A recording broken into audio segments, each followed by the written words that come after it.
You're listening to Three Kitchens Podcast, hosted by Erin Walker and Heather Dyer. Tune in weekly to get inspired and make good food.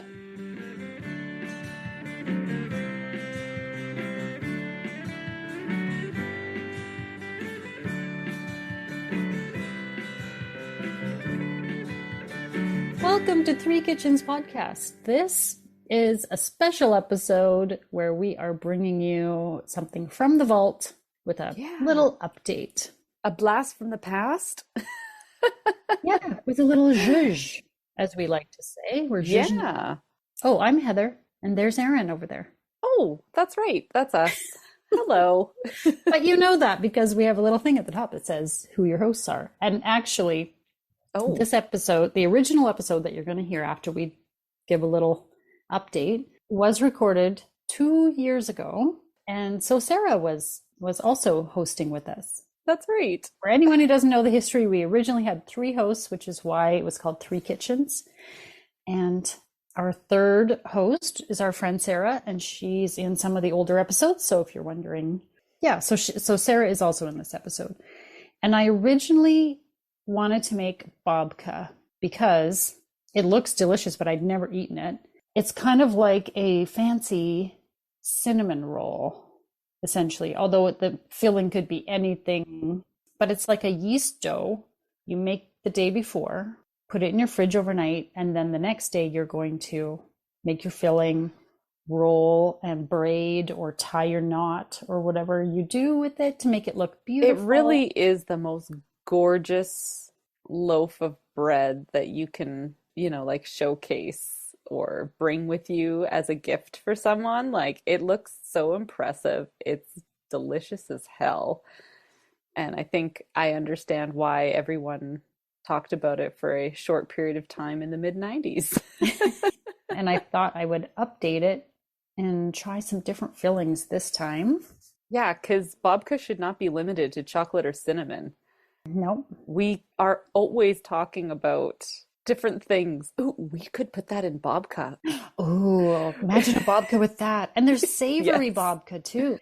It's not just a sweet thing. And I considered it, but then I wasn't really prepared. When I went to make it, I thought, oh crap, I should have planned something savory. Like, I don't even know what, like a sun-dried tomato and feta, or when you think of other breads like focaccia, and they have all the beautiful like herbs and things on them. I think you could do that with babka and just pack it in there and roll it up. Yeah. So you finally, after 2 years of saying, ooh, we could put that in babka, I finally did something with it. Yep. You went and played with it again. I did. Tell us what you did. Okay, so I know we just said you shouldn't just stick with cinnamon and chocolate, but I did make one of them chocolate. The recipe on our blog has dough for 2 babka. Okay. You may as well do 2 different fillings, because why would you do 2 the same? That's not enough variety in life. That's right.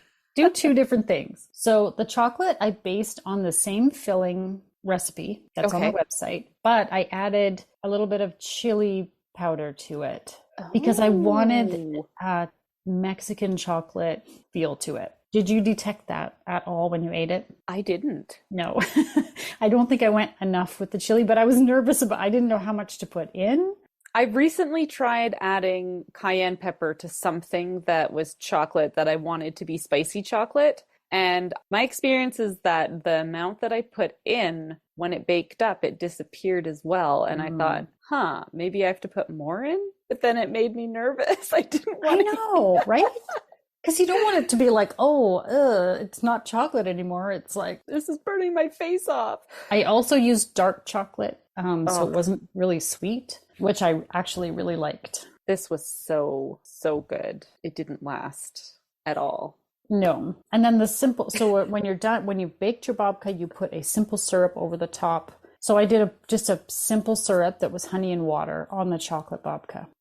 Then I did babka number 2 was a pistachio babka, where I put pistachios in my food processor, chopped them up fairly fine. So on my rolled out babka dough, I put butter, then pistachios that I had mixed, a little bit of cinnamon and a pinch of clove in there. I was thinking about the baklava that I Yeah. made for like Mother's Day, and I was like, I want to go with a similar flavor, so I put a little bit of clove and cinnamon in there. I rolled it up, and then the simple syrup on the pistachio babka had a third cup each of honey and water. Okay. And then I flavored it with a quarter teaspoon of cardamom, an eighth of a teaspoon of cinnamon, and 1 teaspoon of rose water.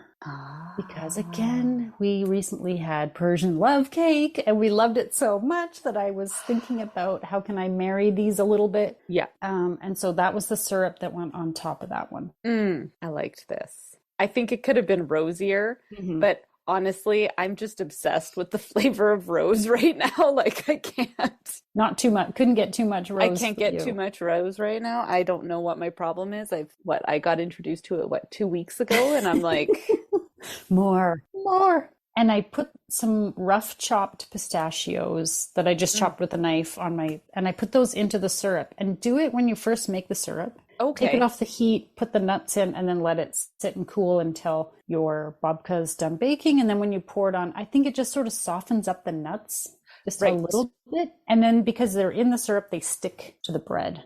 I just loved the way that this one turned out, like the look of it with the layers. You've got that layer that kind of folds and your filling comes out a little bit, or you get a glimpse of it, and it's got those beautiful like ridges. This just looked so beautiful. This had the flavors of the baklava in there, and the honey was perfect. Oh, I loved this as well. I liked both of them. It's a big undertaking, but it is delicious. And we had some impromptu family come into town, say, hey, we're in town, can we stop by? And we said, yeah, we'll make dinner for you. And then I was like, oh dang, I didn't have time for dessert. But wait, Heather had time for dessert. Babka to the rescue. So we served this babka for dessert, and it was gobbled right up. I got to brag about my job. And now Grandma and Grandpa, go listen to the podcast. I'm sure they're all over it. Yeah, it was so good. And now I really need to I need to try making this babka. You do. You will find it super easy. It's not a difficult dough. It comes together with the dough hook in the mixer. Right. You don't spend a whole bunch of time kneading it or working with it. And it doesn't rise a bunch. It's not like a big poofy. No, it's a dense, delicious dough. And I love a dense, delicious dough. It's all about the filling. I mean, the dough is good, but it's all about the filling. The dough is a fantastic delivery system for this filling. Yeah. Whatever kind of filling you want to put in there. I want you to take on the savory one. Maybe you could do that for us. Okay. Challenge accepted. I will figure something out. Yeah, it's worth it. I'm so glad you brought this back out of the vault again, and enjoy our babka discussion. Babka from the past. We've got even betterer babkas now. It sounded in my ears like you said betterer. I did. Oh, I thought I must have heard that wrong. Betterer. We've gotten betterer. We've gotten betterer at babka. I have never even eaten babka. I've not made it, clearly. Has anyone made or eaten? No, but I just keep thinking of the Seinfeld episode, so... Exactly! Remember back to 1994, in the Seinfeld episode where Elaine and Jerry are going to a dinner party. They stop at the bakery. They want to get a chocolate babka to take to the party because that's the thing at the time in New York at this bakery. And so they forget to grab a number. It gets busy. People come in. They're like, but I was in line, but they'd forgotten the number. And they find out that these people they don't like who are also going to the party got the last chocolate babka. But there's still cinnamon left. But they're not impressed with cinnamon. They say the cinnamon is the lesser babka. So here's what I'm thinking. I'm going to bake chocolate and cinnamon babka. We are going to settle once and for all which is the lesser babka. I like this challenge. So there may not be any stars awarded, but there will be some sort of decision made. Which is the better babka, chocolate or cinnamon? All right. So what is a babka? A babka is a sweet bread, if you think along the lines of a cinnamon bun. Okay. Because it is a yeast bread. It's rolled out You put your filling on, you roll it up, but instead of cutting it into small buns, you split that log up the middle and sort of spread it out and then braid it together and then put it in a loaf pan. So it looks, you get the shape, the swirls of the filling all through this braided bread. Okay. Okay, so babka originated in the Jewish communities in Poland and the Ukraine, and kind of then became more popular. Like, I mean, this is, I don't know exactly when it would have originated, eons ago. Became more popular in like North America. I imagine those communities brought it with them. Right. Then when bakeries started to sell it, became more well known. And then Seinfeld blew it out of the water. Yeah, in 1994. Because whether it was famous or not then, it was after that episode aired. Yeah. We all know the word. Yep, totally. Now we know what it is, even if we've never eaten it. So yeah, that's right. And I think sometimes they're also made with fruit or cheese, or sometimes they're savory. Like they could have almost any kind of filling in there. And then they often have either a syrup that's on top, which makes it kind of crispy, shiny dough, Yeah. Or I'm thinking like a crumble, like a streusel. Is that what that topping is called? I don't know. I think that's what it's called, but I don't know. Anyway, sometimes it has that, I guess, on top, kind of like a coffee cake. Oh, it sounds delicious. I haven't decided exactly on a recipe, although I have a few options. It's a brioche dough, apparently, which going back to France. So I think there's some shared history in the bread making of those European communities, I'm sure. Kind of a basic yeast dough. You would put it in the fridge to rise, the first rise, like overnight. Okay. And it doesn't apparently it doesn't necessarily increase in size, but it's called the rise. I don't know. Is that the proof? You guys tell me. It's the bulk fermentation. It's the fermentation in the fridge overnight. And then once you've rolled it out, put your filling on, done the braiding and everything, then again, you let it rise for, I think it's an hour and a half or something. And then I believe it does increase in size, but we will find out. So recipes I've been looking at, the cinnamon filling is pretty similar to what you would do with a cinnamon bun. You've got your brown sugar, cinnamon, butter. Okay, yeah. Spread it on, except I think you're going for a lot of filling. Like you really want this to be like flavorful. Do you add cinnamon to the flour and the dough or? No, from what the recipes that I've looked at, the dough is plain. Okay. The spread is where the flavor comes into it. Okay, thank you. The chocolate one that I was looking at is like you're in a saucepan, you're cooking chocolate, butter, heavy cream, cocoa powder, sugar, salt. Like you're making kind of like an icing. Yeah. And then that is spread. Sounds good. So it's not just like, some cocoa or like sprinkle some chocolate chips in there or something. It's like a chocolate spread. Nice. Oh, yeah. But I'm guessing you could also do like Nutella or like some prepared thing that you can, make it simple for yourself if you don't want to make the filling. But I think I'll make it because it sounds good. You better make it. No shortcuts. Oh boy, I don't want Nutella. I'd still eat it.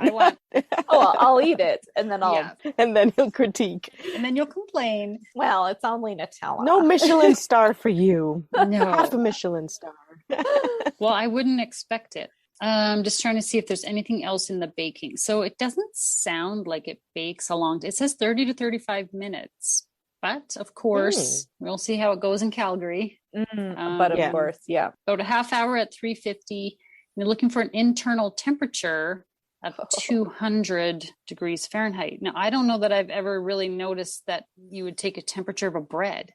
I have never taken a temperature of a bread before. Yeah, weird, right? You had your temperature. Oh, but that was in the dough of your gougere. Yeah, in the dough. This sounds so good. And I'm so excited that it's a brioche because brioche bread is so delicious. Yeah, apparently you can also, I had read some things where you sometimes find babka made with like a croissant dough.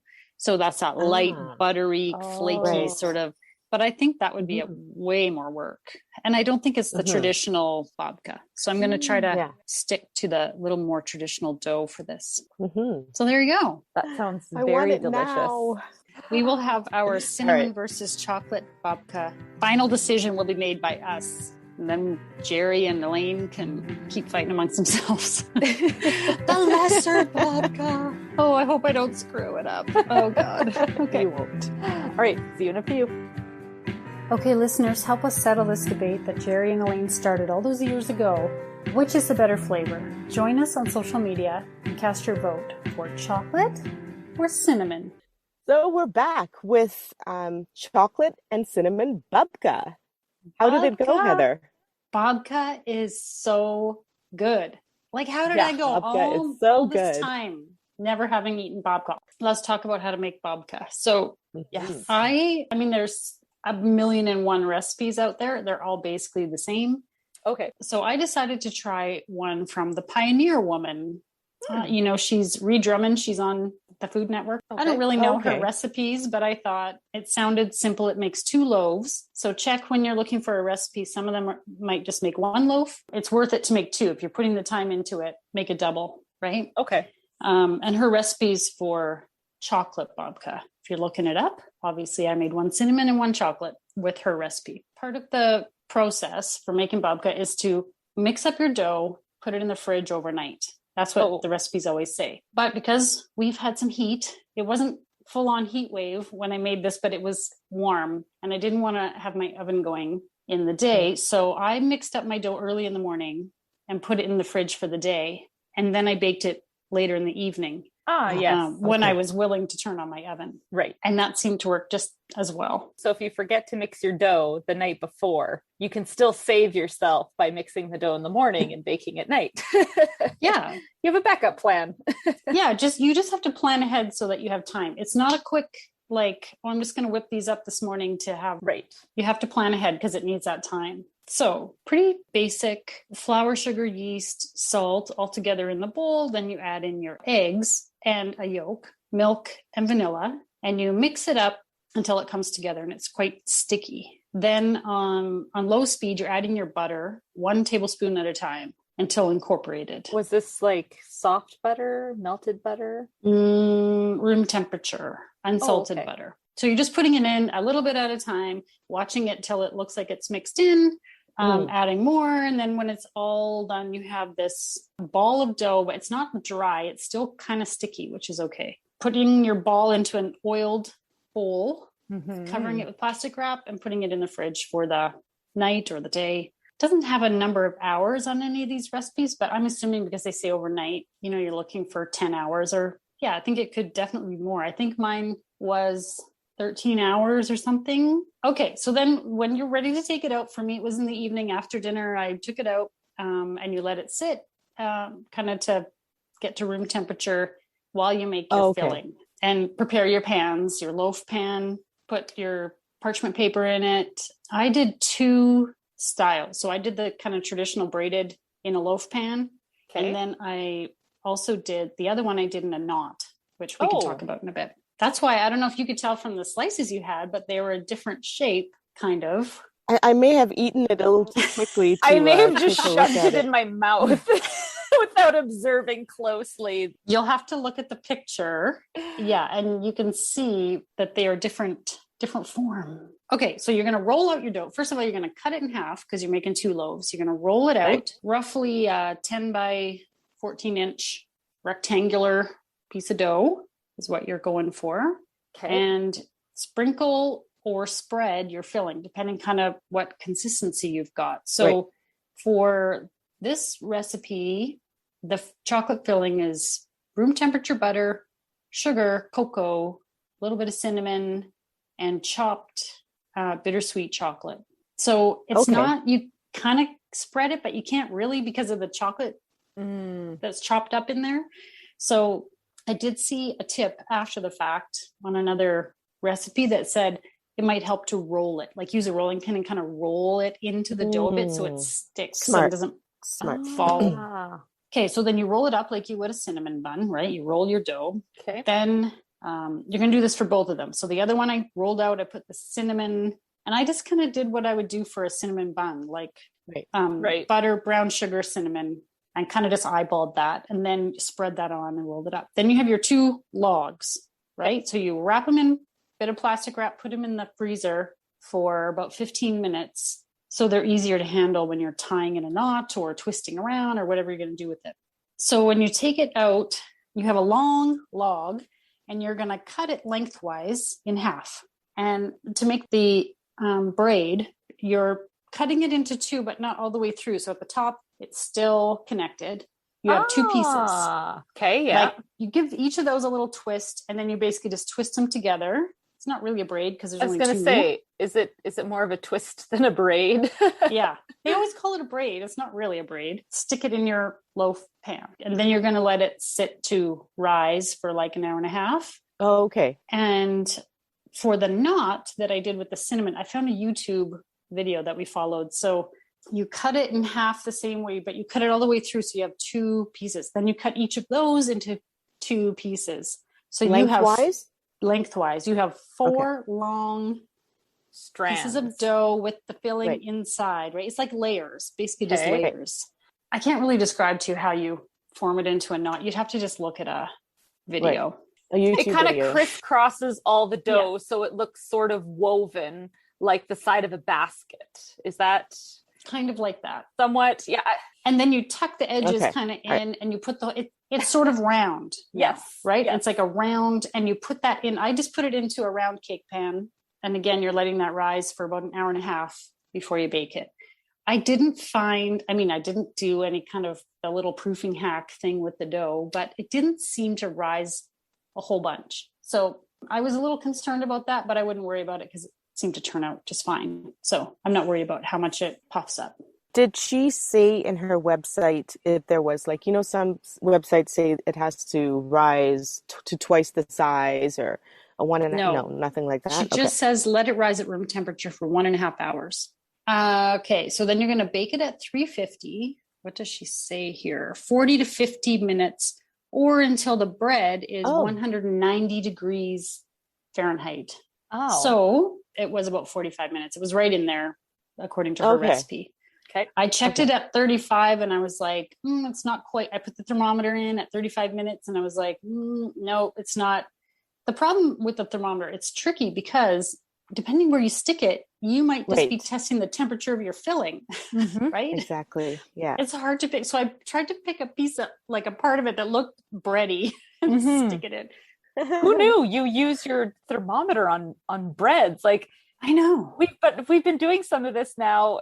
Hasn't it been like the last three things we've talked about have been like thermometers in strange things? Like in the gougere, oil. There was a temperature for the dough before you. I know, it's kind of interesting, right? Yeah, I think that's so cool. I still think you could just do the old toothpick or skewer test to see if it's done. I mean, that works. Was the outside, like when you make a bread, usually you're able to knock on the bread. Well, I didn't knock, but it was quite browned on top. Right. And I think you can kind of this particular bread is quite a soft one anyway, right? There's no hard crust on it. Babka's topped with something usually. So either like a streusel, like a coffee cake would have like a crumb on top. Oh. Or in this case, according to this recipe, she does a simple syrup. So you make your sugar water syrup, let it cool while the bread's baking. You've done that, it's cooled. And then when you take it out of the oven, you can poke some holes in it if you want to, and you pour your syrup over the top in 1/4 cup at a time. So I think it ended up being close to 3/4 of a cup for each loaf, which when I poured it, because it's still in its pan, and I pour the syrup over top and I'm like, it's just kind of sitting there. And I'm like, oh no, what is this good? I don't know. Like it has to, and then it kind of soaks in, but I thought, am I making this soggy? Like what's this going to do? Clearly, I mean, you tried it. It was not soggy. It was good. I think it just adds that extra moisture and sweetness to it. Sorry, did you do that syrup step while it was still really hot, like fresh out of the oven? Yeah, you do it right away. Okay. And then you let them sit in the pans until they're cool, she says about 40 minutes. I let them sit there, I don't know, close to an hour probably. And then I just lifted it out with the paper and put it onto a rack. And all the syrup had been absorbed. There was like puddles or mushy bits. Oh, wow. Yeah. I do that when I've done that before with if I make a lemon loaf and it's supposed to have like a glaze over top, it's the same thing. It's the lemon juice and sugar, and you just pour it over top, and it bubbles and it sizzles, and it kind of like crisps on the top, but then it soaks into the bread. And yeah, it doesn't make it soggy. Somehow it does that magic. Yeah, that sounds yummy. Okay, so I would like to know which you preferred. Did you have a preference for chocolate or cinnamon? This was so hard. Your husband dropped it by. My kids were gone, but sadly my husband was not. Oh no, you had to share. I had to share, but I think that's okay because we both got a chance to give our opinions. So first he had the cinnamon and he was like, wow, this is amazing. I wasn't expecting this. This is so tasty. And then he bit into the chocolate piece that I had left for him. And he was like, oh no, this is the best. This is definitely, wow. Yeah, chocolate's the winner. I like chocolate to a degree, but I'm not a big chocolate fan. Like it's usually not my go-to thing that I super love. So honestly, I liked the cinnamon one better. That would be my preference. Sarah, what did you think? So I had all 4 people here. So all of us, we tried it. We did a taste test and I fully expected to love the chocolate one, like hands down, because I'm a chocolate lover, right? But it was 2 and 2. So 2 loved chocolate and then my daughter and I loved cinnamon. But then I had a little bit left over. And so I think it was like maybe 10 minutes later, I went to taste it again and I'm like, no, wait a minute. I like the chocolate one better. So I don't know.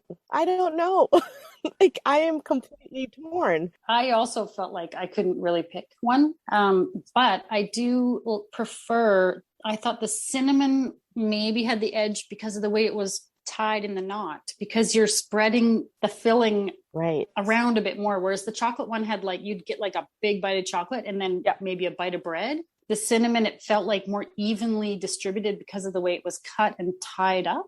So I would maybe try the chocolate and maybe do smaller chunks of chocolate as well. And try tying it in the knot. I also thought it looked prettier. The knot to me was a prettier presentation. And if you're going to make it like to give or something, go the extra effort and make the knot, and it looks so pretty. Yeah, I do have to say, I'm looking at the picture of what you took. It's just, both of them look amazing. So pretty, right? But I do love the round shape better. Yeah, me too. It's very intricate and beautiful and just well done. Well done, Heather. So beautiful. And that color on top, it's so pretty. Just everything about it is just artisan. And I just think I will never go back to making a cinnamon bun with this like dense bread dough when you could do a little extra effort with the butter and the milk and make this dough, which is so much lighter and so light. I think so much rich better and fluffy. Oh, I loved it. So good. I say anybody try it. It's so good. I mean, if you like bread.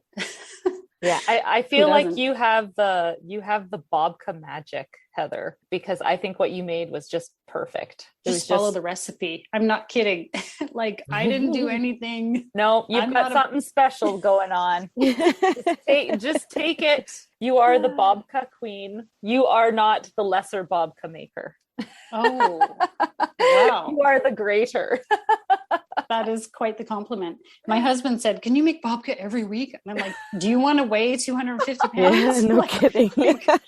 What are you willing to sacrifice here? Because we will just eat that. We will eat it up. Oh, yeah. How hard do you think this was next time? Would it be much easier? It was not difficult at all. Difficult. It just requires patience. Because you got to leave it in the fridge. You got to plan ahead, pick your time when you want to bake it, leave it in the fridge. And I mean, I'd have to look into it a little more, but I think you could leave it longer if you needed more time. Like if you needed to whip that dough up, leave it in your fridge for a couple of days. I don't think that it would make a difference, but I'd have to do some reading up. And would you put any other fillings in it? Oh, you know what? There's so many. There's savory. I've seen it with pesto.